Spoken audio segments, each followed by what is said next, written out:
You toured with the Beatles. I understand that you became very close friends with them and especially with John Lennon.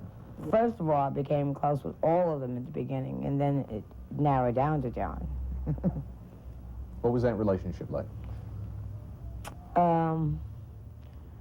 It was very hard to tell because I was in love with Phil, and John was in love with me, and it was either leave Phil and go with me, and Phil saying, no, you leave him.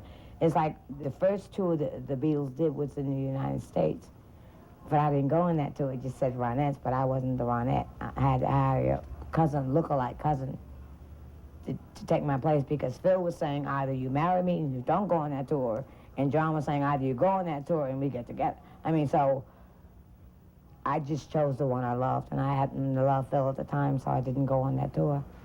Did you still hold feelings for John Lennon?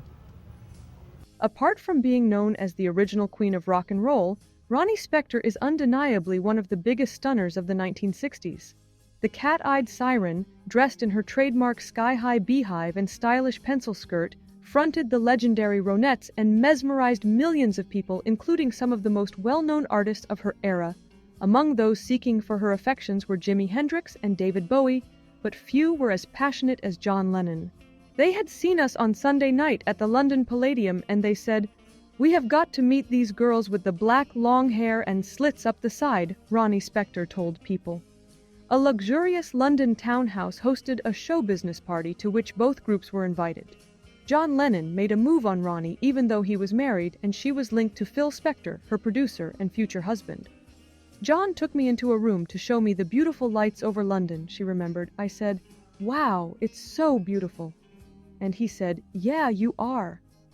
Her heart was still with her boyfriend back home, despite his best efforts to guide her to a nearby bed. "I was young then, and I was seeing Phil. I didn't want to kiss other guys and stuff," she explains. "I just dug my feet into the carpet. We gotta go downstairs, John." However, Lennon accepted the romantic rejection with grace. He said, "Okay, I guess I lost on that one." Their friendship was not harmed by the incident. Whenever Spector and the Ronettes visited London, Lennon served as their official guide.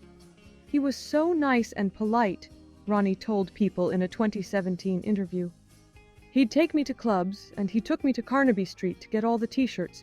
We didn't know what was in London, so John was all, 'Don't worry, Ronnie, I will take you.' And then at night they'd take us to clubs. I remember one night I was with John and he said, 'Ronnie, sing a little bit of Be My Baby in my ear.' So I went, full-voiced, 'Be my little baby.' And he almost passed out. I can't sing low. I had to go all out. It blew his mind." Once, the two organized a double dinner date with Spector's sister and fellow Ronette Estelle Bennett and George Harrison.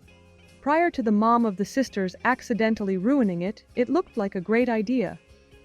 "My mother toured with us everywhere. John and George were picking us up at the hotel to take us to dinner. They were so nice and polite," they said. "Mrs. Bennett, would you like to go to dinner with us?" And my mother said, "Sure, let me get my purse." I almost had a heart attack. We were just at the age where we wanted to go out and have fun, and here's Mom with us? No, no, no, but we didn't know how to say that. So we took her to dinner like good little girls. And of course John and George were so polite. "Okay, Mrs. Bennett, we'll wait for you to get your purse."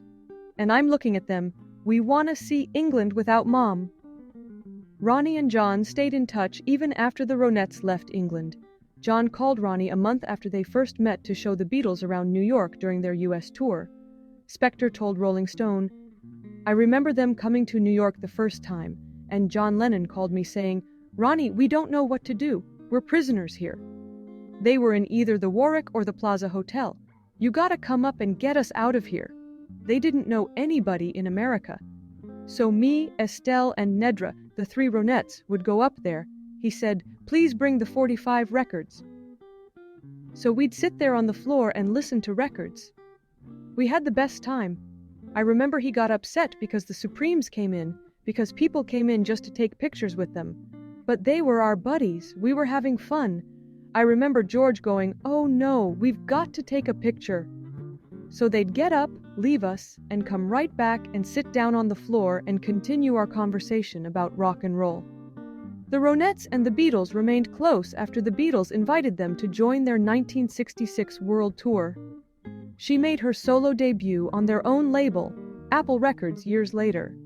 Her loving nickname was suggested by the band, even though her producer and ex-husband Phil wanted to give credit to Veronica, her given name. Ronnie said, "The Beatles named me Ronnie Spector." It was really the Beatles that said, "Veronica just doesn't sound right on your records. Everybody knows her as Ronnie." Hello.